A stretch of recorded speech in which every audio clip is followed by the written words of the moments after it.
Welcome back to Financial Fridays with Heather Abbott. Heather C. Abbott. You have to put the C if you want to find me. There's another Heather Abbott online.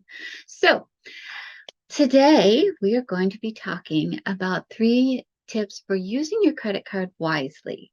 Wisely as in, how do I stay out of financial difficulty where I cannot sleep and I'm trying to figure out how I'm going to pay all the bills. So this is an important episode. I hope you stay tuned. If you are looking for an episode on how to choose your first credit card, the 3 things that you really need to know, that is an episode that will be in the description. You can find a link to the episode I already did. Now, I am going to talk a lot about future you versus present you. Future you has to clean up all the messes that present you makes. But future you could also reap the rewards and benefits of decisions that you make that are really, really smart. So if you think, oh my gosh, I've had such a bad day, I totally deserve to get my coffee and bagel every morning because I am absolutely awesome. Well, yes, sweetie, you are absolutely awesome and you do deserve that coffee and bagel. But don't you think future you deserves that vacation she's been longing for, or he's been longing for, or they've been longing for? You know, if you forego that coffee and bagel, by the end of the year, you're likely going to have over $1,500 in the bank. That could get you a little bit of a vacation, don't you think? And don't you think that you deserve it? Yes, I think you do. Maybe you want to go to Vegas. Maybe you want to go swimming in the Caribbean. I don't know what you like to do. Maybe you just want to go camping. All of these things can be possible if you skip that coffee and bagel every morning. Now that's off topic because we're talking about credit cards, but credit card use is one of the biggest things that will cause you to go into financial difficulties, lose sleep at night, and actually be considered for bankruptcy. Why? Credit card debts and car loans are 2 of the biggest ways people screw up their finances. I've been an accountant and financial advisor for decades. Trust me on this one when I say I've seen it far too many times. Now, we'll cover car loans in another episode. This one, we're just going to talk about credit cards. So do not buy things that you cannot afford. Now, it's tempting when you have a credit card to think of it as available money. It's not. It is available debt. Do not forget that. This is not a free ride. It is actually usually at least 22% interest, or sorry, 20% interest on a card. I know you're saying, well, it's 19.99. Yes, it's under 20, but it's close enough to 20 that is not going to make a difference, that 0.01%. So 20% you're looking at usually on a credit card. You don't want to carry a balance on that. So when you buy something, make sure that you have the money that you could go home and pay that off. Or by the time your credit card bill is due, that you can pay it off in full. Do not pay just the minimum amount. Do not pay their suggested amount. Their suggested amount is there to help, but it also confuses a lot of people into thinking that, oh, that's the optimal one. No, the optimal one is you look at your statement and whatever it says balance on that credit card statement date, that's what you pay by the due date, and you will never pay a cent in interest. Do you know credit card companies actually refer to people as deadbeats that fully pay their credit card bill every month?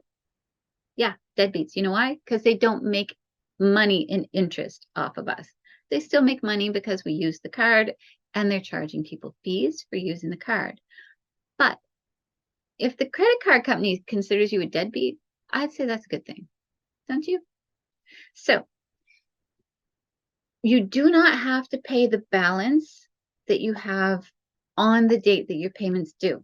You have to pay the balance on the statement date. So when you get your statement, say you get your statement on the 5th of every month and the due date is the 20th. You look at the balance on the 5th, it's on the credit card, and when it gets to, say, the 17th, you pay that amount. Now, I say the 17th, you always have to leave 3 to 5 days I prefer for you to leave 5 days for processing time unless you're making that payment directly at the financial institution where you have the credit card. Because if it's sent from one bank to another, there is a delay. And if it doesn't get there to the credit card company by the due date, they're very unhappy. And it can result in them raising your interest rate. It can result in poor credit scores. It can result in you having to pay interest. Even though you paid the full amount, you got there a day late, they're going to charge you the interest. So pay that 5 days before the due date. Pay the amount in full. Okay? That will make it so that you can use your credit card, never pay interest. That's important. And that is never carrying a balance on your credit card. You want that to be at zero. So here's a way that someone I know uses to keep their credit card so they never have to worry about it. On the day that they make a purchase with that credit card, they pay that amount on the card. So if they go to the store and spend $15.49, they go home and they transfer $15.49 from their bank account to their credit card. And actually, I have seen them pre-buy something, like so a pre-order of a game on Amazon. Most of you have used Amazon, and you know that Amazon doesn't bill your credit card until it ships you the item. So if he pre-orders a game and pays that on the credit card the same day he made the purchase, so purchased the game, $100, put $100 on the credit card, he doesn't get billed for it for 40 days. Well, a credit card statement comes out in the meantime, and because he's always paying that amount every day, the credit card company owed him money on his statement because it was prepaid. The next month, it went back to zero because it got billed. His credit score is phenomenal. Phenomenal. Like, you would not need any better credit score than this boy's, right? And we're talking about someone in their 20s who has this as a regular practice. They will never have an issue with their credit card as a problem because of them dealing with it this way. Something to think about. If not, make sure that you can pay that balance in full. If you can still use the card, and it's kind of like a maximum 30-day credit, rolling credit going forward, right? So if you have a balance on your card right now and you're like, oh shoot, I don't have money to pay it off. Say your balance is $500 and you have $500 of expenses that month, you can use the card for one of those expenses that adds up to $500. So let's say $100 of gas. You buy $100 gas, use your card, pay the $100 on it. You buy $100 towards your phone bill, pay it, put the money on the credit card. You get the other $100. So that $500 that you were going to use to buy things this month because you're carrying $500 on your credit card, if you put it on the credit card and use the expenses new, what happens is because you're paying it in full, it rolls over interest free. So you can catch up, you can pay more ahead, like try and get ahead with the money so that you're actually getting rid of that balance.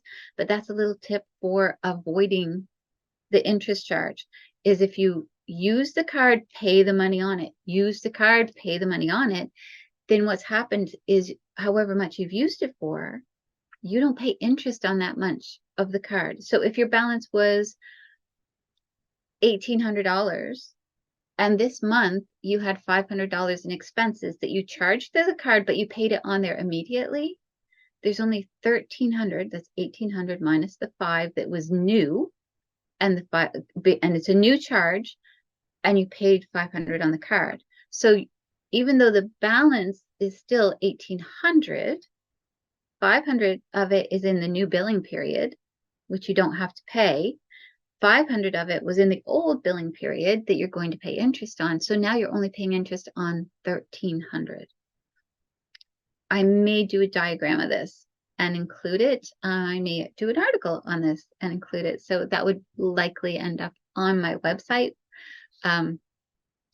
prosperityandpossibilities.com.ca. You can check it out there.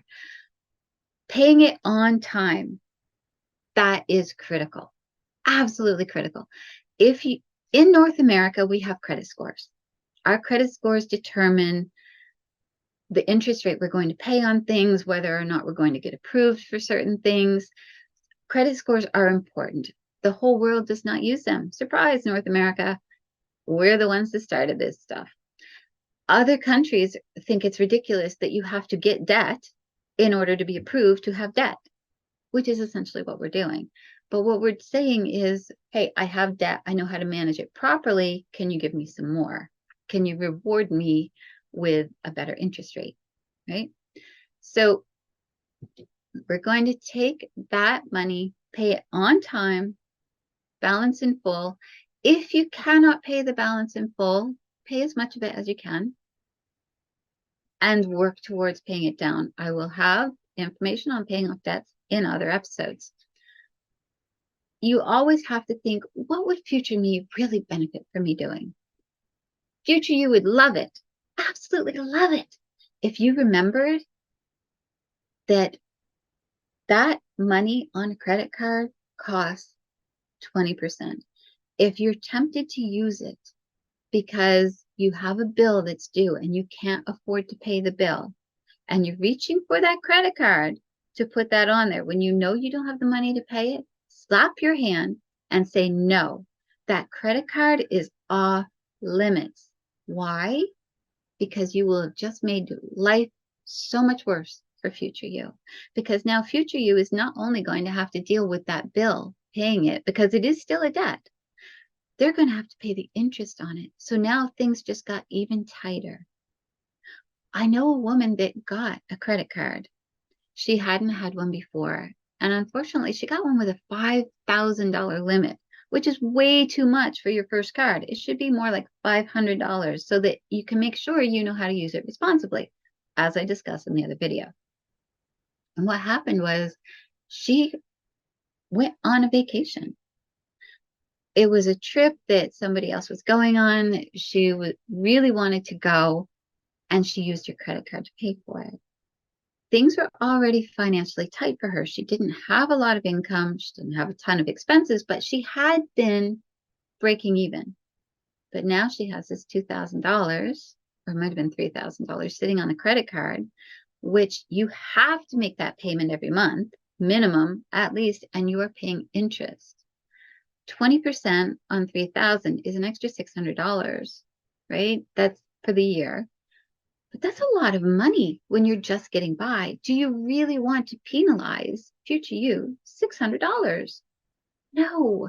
And the more you do it, the worse it gets. Trust me, I know, I've done it. I have misused credit cards. I have been in such a bad place. I was in my 20s. And honestly, in my 20s, I didn't even know it mattered. It's like, well, there's $100 on the thing. They say I have to pay $10. I'll pay it next month. And then it's 20.